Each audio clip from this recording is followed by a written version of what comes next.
नमस्कार मित्रों, मेरे स्पिरिचुअल कनेक्ट पर आप सभी लोगों का हार्दिक अभिनंदन है मित्रों। आज मैं नारद भक्ति सूत्र में 30वें और 31वें और 32वें सूत्र के बारे में बताएं, क्योंकि ये पुस्तक में वैसे ही लिखा हुआ है। 31 और 32 एक ही साथ लिखा हुआ है। इसमें एक उदाहरण है, उससे समझाया है सूत्र को। राजगृह और भोजनादि के उदाहरणों से उजागर है, राजा क्यों राजमहल देखने मात्र से ही संतुष्ट नहीं होता और न ही कोई भोजन देखने मात्र से अपनी भूख मिटा सकता है। तो इसको नारद जी समझा रहे हैं।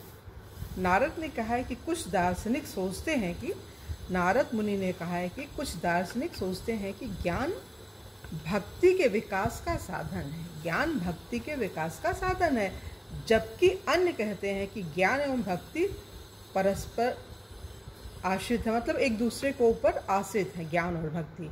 किंतु नारद का निर्णय है, नारद मुनि कह रहे हैं कि भक्ति स्वयं अपना फल है। भक्ति किसी के ऊपर आश्रित नहीं है, भक्ति स्वतंत्र है।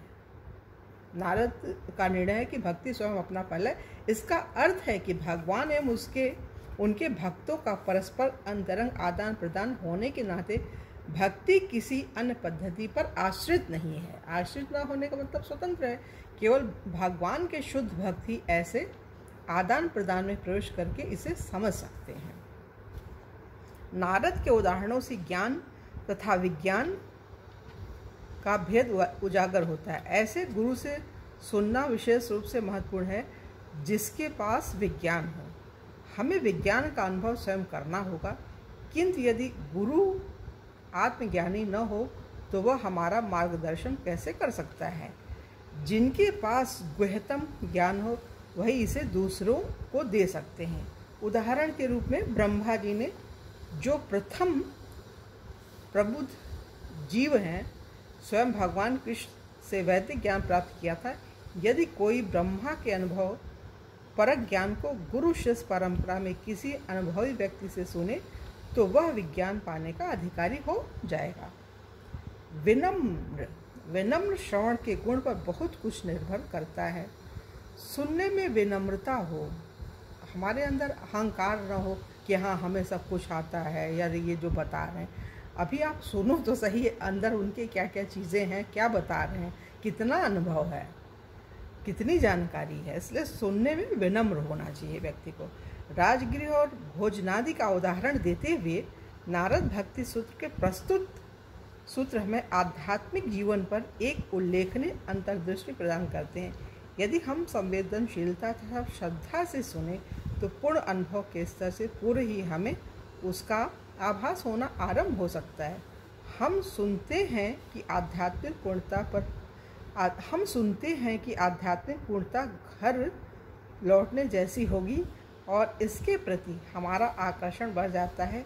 व्यक्ति सोचता है, हाँ मैं भी घर जाना चाहूँगा, भगवत धाम लौट जाना चाहूँगा। श्रद्धा युक्त श्रवण से अनुभव हो सकता है। श्रील प्रभुपाद लिखते हैं, परम पुरुषोत्तम भगवान उत्तम श्लोक से संबंधित विषयों पर गुरु बोलता है एवं शिष्य सावधानी पूर्वक सुनता है। गुरु एवं शिष्य को कृष्ण से अधिक जानने की आवश्यकता नहीं, क्योंकि बस कृष्ण को ही जानकर एवं कृष्ण के बारे में चर्चा करने से व्यक्ति पूर्ण विद्वान बन जाता है। वैदिक शास्त्रों में सर्वत्र कृष्ण के बारे में श्रवण करने पर अत्यधिक बल दिया गया है। श्रील प्रभुपाद कहते हैं, जब भी भगवान का अपराध शून्य श्रवण एवं कीर्तन हो, यह जानना चाहिए कि दिव्य शब्द रूप में कृष्ण वहाँ उपस्थित हैं, जो व्यक्तिगत कृष्ण जितना ही शक्तिशाली हैं। जब तक इनका अनुभव स्वयं न हो तब तक एक प्रामाणिक गुरु से श्रवण द्वारा उत्पन्न महाशुद्धि को समझा नहीं जा सकता।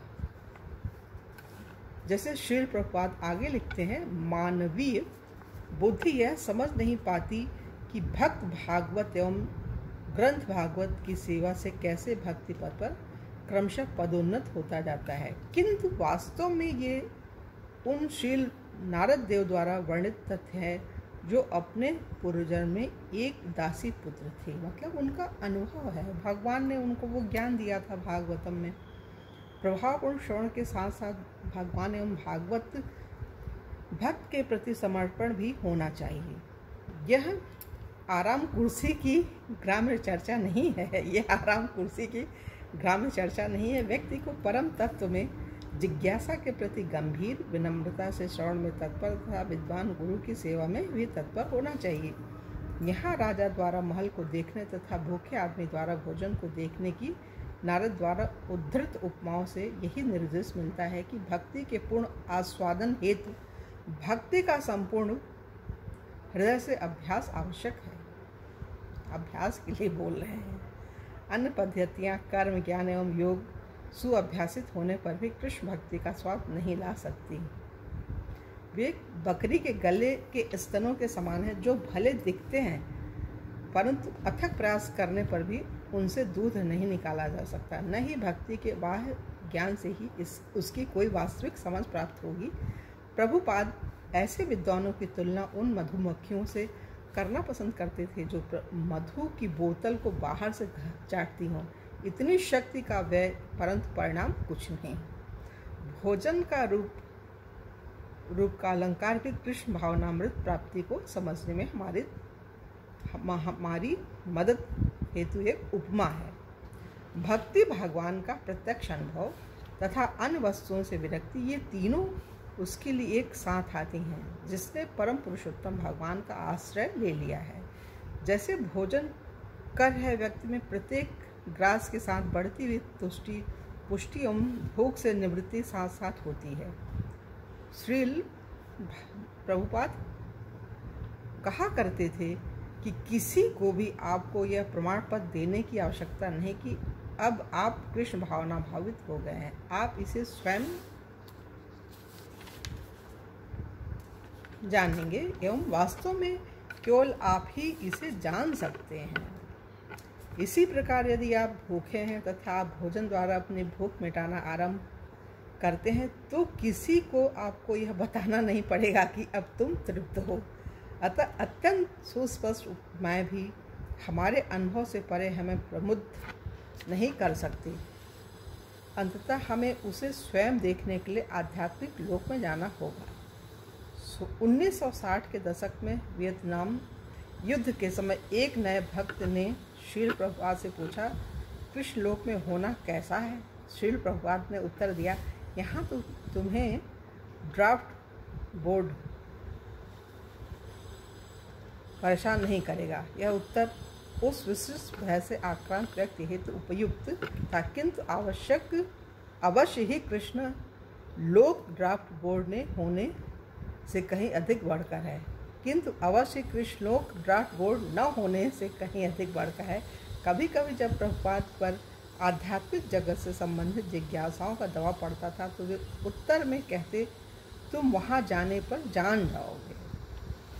उपसंहार यह है कि नारद एवं आचार्यगण हमें मानसिक स्तर से उठकर भक्ति योग में वास्तविक रूप से भाग लेने का निमंत्रण दे रहे हैं। यदि हम उसकी यथार्थता जानना चाहें तो हम उसके फल भागवतम धाम पुनर्गमन का आस्वादन करना चाहें तो ऐसा हो सकता है।